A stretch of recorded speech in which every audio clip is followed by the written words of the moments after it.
আহমেদ আমার প্রিয় ভাই বোন,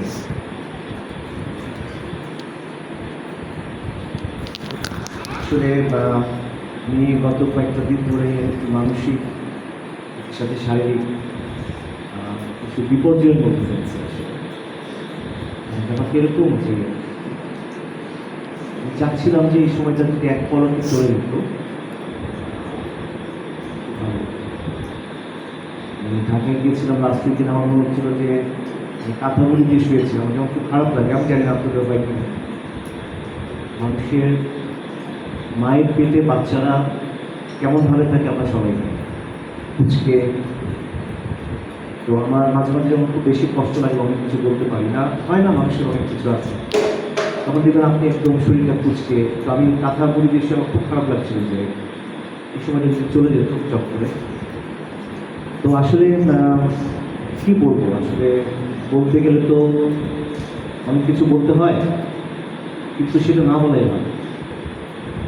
আমার খুব প্রিয় শ্রদ্ধাভাজন একজন স্যার আছেন, ওনাকে আপনারা সবাই চেনেন, প্রফেসর আবুল হোসেন স্যার। আমার আব্বু যখন মারা যান, স্যার আমাদেরকে এত আদর করতেন, ক্যাডেট কলেজে এত আদর করতেন। এবং আপনারা জানেন যে গত স্পোর্টসে আমাদের চিত্রনাট্যটা, নৃত্যনাট্যটা কিন্তু স্যারের করা, যারা চিনেছিলেন জানেন। তো একদিন স্যার খুব সুন্দর করে আদর করে আমাকে বাবু বলে ডাকেছে। বাবু, নিজের বাচ্চাকে যেমন থাকে, স্যার কোনো ছেলে নেই।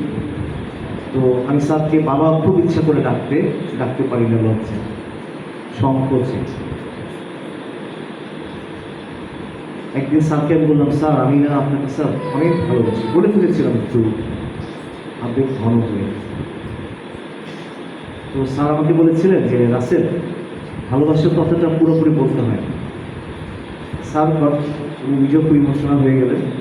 স্যার আমাকে বলে রাসেল, মানে আমি আসলে বলতে পারছিলাম যে স্যারকে আমি কতটা ভালোবাসি। স্যারকে জড়াই ধরতে ইচ্ছা করছে, অনেকদিন ইচ্ছা ছিল স্যারের সাথে দেখা করবো, হয়নি। স্যার খুব অসুস্থ। তো স্যার আমাকে বললেন, রাসেল ভালোবাসার কথাটা না বলতে হয়নি, বললে তো বলেই ফেলবে, থাক না কিছু কথা।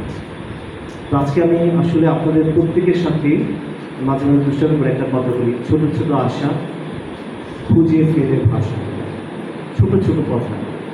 এটার মধ্যে আসলে এত বেশি কথা থাকে যে একটা উপন্যাস দিয়ে একটা ছোট গল্পের কথাকে প্রকাশ করা যায়। তো আমি কি বলবো আমি জানি না, আর বলার মতো আসলে যা বলবো বললে তো বলেই ফেলা বলবো। প্রত্যেকের সাথে একটা একটা করে ছোট গল্প আছে, প্রত্যেকের সাথে। আমি বকা দিই না, কথাটা ঠিক না। গত সপ্তাহে আমি ইসমাইলকে এত জোরে বকা দিয়েছি, তারপর আমি অসুস্থ, আমি বাসায় চলে গেছি, কারণ বকাটা আমি নিজেই মানতে পারছিলাম ইসমাইলকে আমি এত জোরে কেন বকা দিল। তো আমি পরে ভাইস প্রিন্সিপালকে বারবার ফোন দিচ্ছি যে ইসমাইল কী করছে, এটা সেটা। আমার হচ্ছিল যে কখন ইসমাইল আমার কাছে আসবে, আমাকে আমি আগেও বকা দিচ্ছি, এসে ছোটো বাচ্চাদের মধ্যে দাঁড়ায়। তো এরকম ছোটো ছোটো অনেক গল্প আছে। আজকেও একজন মিসকে একটা বিশেষ পর্যায়ে একটু বকাই দিয়ে ফেললাম, কারণ আজকে খুব বিরক্ত ছিলাম, তুমি কেঁদেই ফেলছিলেন, কাঁদছিলেন আসলে। তখন আমি জাস্ট ফোন করে বললাম এক্সট্রিমলি সরি। কিন্তু আমি জানি এটা হেট্রেড না, ওনার কান্নাটা কিংবা কারো ভালোবাসার ব্যাপার দিয়ে এরকম যে এটা বোঝা যায়। আমি দুটো কথা বলতে চাচ্ছিলাম বা গোপন রেখে যেতে চাইছিলাম, এটা আমার তো দুজন জানে। আজকে মনে হচ্ছে আমার ভালোবাসাটা আপনাদের জন্য অন্যভাবে বিভিন্ন জায়গায় রেখে গেছে, আপনারা জানেন না, কারণ ভালোবাসা প্রকাশ করতে হয়। আপনাদের পিছনে যে দুটো ছবি, এই ছবিতে একটা বৃদ্ধ মহিলার হাত একজন ধরে আছে, এই হাতটা আমার মায়ের, আর যে ধরে আছে এই হাতটা আমার। বাট আমি আজকে যদি আপনার অনুষ্ঠানটি এখানে না করতেন, এই কথাটা শুধু দুজন জানে, যারা ডিজাইন করেছেন এবং যাকে প্রিন্ট করেছি, না আমিও জানি, একজনই জানেন। কারণ ছবিটা যেখান থেকে এক্সট্রা করতে বলা হয়েছিল ওইটা আমার ফেসবুকে ছিল। যাই হোক, আমার কিছু ভালোবাসা এখানে রেখে গেছে। আমার আম্মু অনেক ভালোবাসতেন, আমার আগে ভাই মারা যান। আমাদের প্রত্যেকেরই সবচেয়ে সফট লোকেশনটা হচ্ছে মা, সবচেয়ে সফট লোকেশন, যেখানে যা প্রতিনিধিত্ব করছেন আজকে আমার স্কুলের অধিকাংশ মায়ের। স্কুলটা অনেক বেশি দাঁড়িয়ে গেছে মায়েদের কারণে।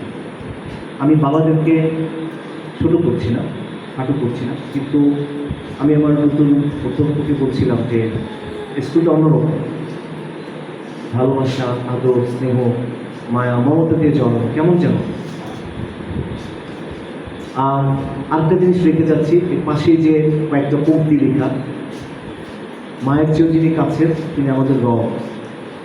প্রত্যেকে সৃষ্টি করেছে, প্রত্যেকের চোখ, কান, নাক একই রকম, দেখেন প্রত্যেকে আলাদা। কি আশ্চর্য সত্যিকার। আমার রবকে ভালোবেসে কিছু কথা লিখেছিলাম হৃদয়ের গভীর অন্তঃস্থল থেকে, জীবনা জীবনা করে কথাগুলো রেখে গেলাম, পাশেই পাবো। কথা বাড়াবো না। আমি গত সপ্তাহে একজন জ্ঞানী লোকের সাথে কথা বলছিলাম। উনি বলছিলেন, একটা বইয়ের উল্লেখ করে, বার্টন রাসেলের একটা বই আছে, জীবনে কীভাবে সুখী হওয়া যায়। উনি দুটো পংক্তিতে আমাকে বলেছিলেন, পুরো বইয়ের চিজ। আপনারা আমাকে বই গিফট করছেন, আমার মনে হয় এটা আমার জন্য সবচেয়ে বড় উপহার। উনি বলেছিলেন, জীবনে সুখী হওয়ার অনেক থিওরি আছে, আমাদের রাসূল সাল্লাল্লাহু আলাইহি ওয়াসাল্লাম অনেক দিয়েছেন। আল্লাহ কোরআনে বলছেন যে আমি মুমিনদের অন্তরের মধ্যে ভালোবাসা ফেলে দিয়েছি। দেখেন তো, এখানে আমরা একটা পরিবারের মধ্যে দিই। আজকে ডালিয়া মিসের শ্বশুর মারা গেছে, আপনারা সবাইকে হাজির হয়েছেন, আমি অবাক হয়ে গেছি।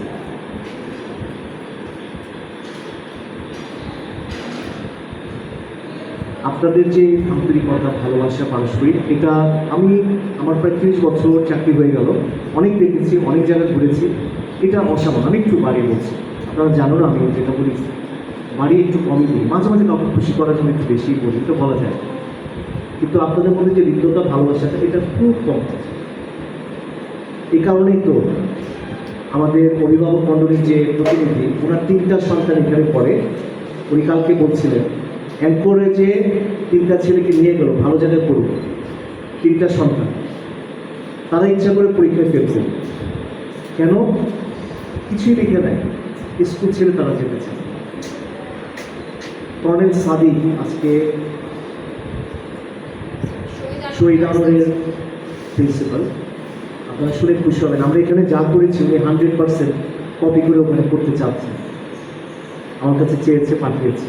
আজকে এমসিএসকে থেকে ব্রিগেডিয়ার জাহিদ স্যার ওনার পেন ড্রাইভ পাঠিয়ে দিয়েছে। আমি বলছি পেন ড্রাইভে হবে না, হাত ড্রাইভ পাঠান। আমাদের সব কিছুরই কপি করছে, good with a good intention. তো কর্নেল সাদিকের একটা মেয়ে ছিল এখানে, আপনারা কর্নেল সাদিক না, সরি, আরেকজন হচ্ছে সাদিকের মেয়েও এখানে পড়ে। সাদিকের মেয়ে পড়ে এখান থেকে যেতে চাচ্ছিল। আমাকে বলছে, স্যার আমি শহীদ আনোয়ারে আমার মেয়ে পড়বে, শহীদ আনোয়ারে আমার মেয়ে যেতে চাচ্ছে।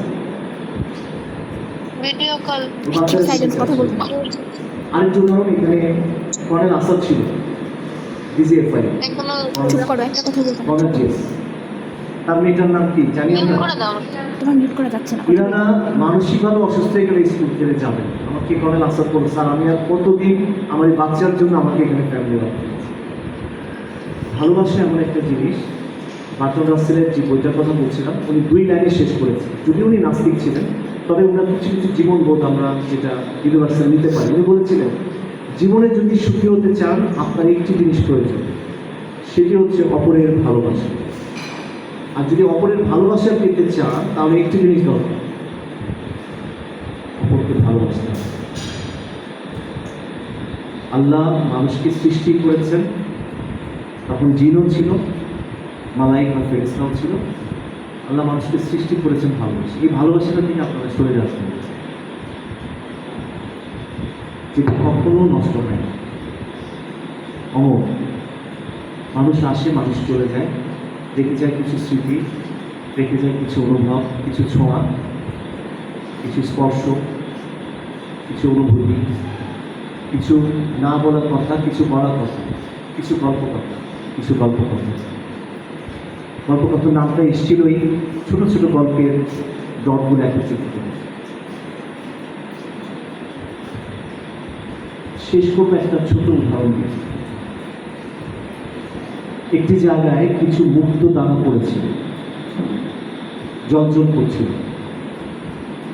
সে মুক্ত দানাগুলো এমনভাবে ছড়িয়েছিল, ছড়ানো ছিটানো, বিক্ষিপ্ত, অগোছালো। সুই সুতাওয়ালা একজন আসলেন, সাথে একটা সুই আর একটা সুতা। তিনি দেখলেন মুক্তগুলো পড়ে আছে, কতই না দামি, কতই না প্রেশাস, অমূল্য। সেই সামান্য নগণ্য সুতোওয়ালা কী করলেন, তার সুতোর মাঝখানে সুই দিয়ে সবগুলো মুক্তকে বেঁধে একটি মালা তৈরি করে ফেললেন। একটি একটি মুক্তদানা, একটি একটি মুক্ত পড়ে থেকেছিল সামান্য ছড়ানো ছিটানো যে কোনো কিছু। তিনি যখন মালাটা গেঁথে ফেললেন, সেই মুক্তোর মালাটা হয়ে গেল অমূল্য, হাজার কোটি টাকা। উদাহরণটা এই জন্য দিচ্ছি, আপনারা সবগুলো এখানে যারা আছেন সবাই এরকম এক একটি প্রেশাস মুক্তদান আছে। আমি অতি নগণ্য একজন সুতোওয়ালা হিসেবে সবগুলো মুক্তকে একত্রিত করে ছোট্ট একটু কাজ করেছি। আজকে সে মুক্তদানাটা একত্রিত হয়ে মুক্তোর মালা হয়ে অমূল্য হয়ে উঠেছে। এখানে যদি ক্রেডিট কাউকে দিতে হয়, এই মুক্তগুলোকে দিতে হবে। সুতাটা তো সামান্য, সুইটা একেবারেই 2-3 টাকা। তো আমার ভিতরের কথাগুলো আমি এক্স্যাক্টলি বললাম, এখানে বাড়িয়ে বললাম না। তবে আপনাদের যে ভালোবাসা, অকুণ্ঠ অনুভব, ছোটো ছোটো গল্প, প্রত্যেকের সাথে অল্প সময় 14 মাস ছিলাম। আমি মনে করি আমার জীবনের শ্রেষ্ঠতম সময়। আমি মন থেকে আজকে আপনাদের কথাগুলো বললাম। আমি যে আমার কিছু ভাই, কিছু বোন রয়েছে, কথা বললে তো অনেক লম্বা হয়, কিন্তু আজকে আমি অকপটে স্বীকার করছি, আমার পরিবার আজকে এখানে ওনারা ঢাকায় রওনা এসে পৌঁছাতে পারেনি। আমার ছোটো মেয়েটা খুব হিংসা করে এই কলেজের, এই স্কুলের বাচ্চাদের খুব হিংসা করে। আমার মেয়েটা বলে যে আব্বু তো আমার দিকে ফিরেও তাকায় না, খালি তার বাচ্চাকে নিয়ে আছে।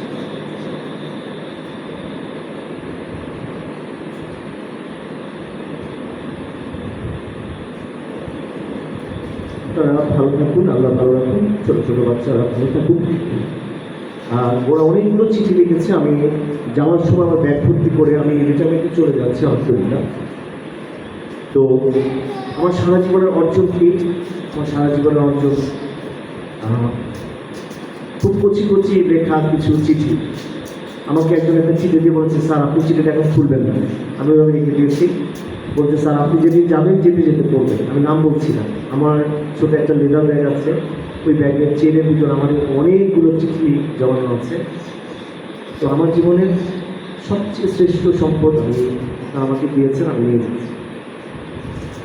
আপনি সবাইকে ভালো রাখুন। আর আহমেদকে আমি ছোটো একটু কথাই বলবো, আমরা মিলিটারি অফিসার, যদি তার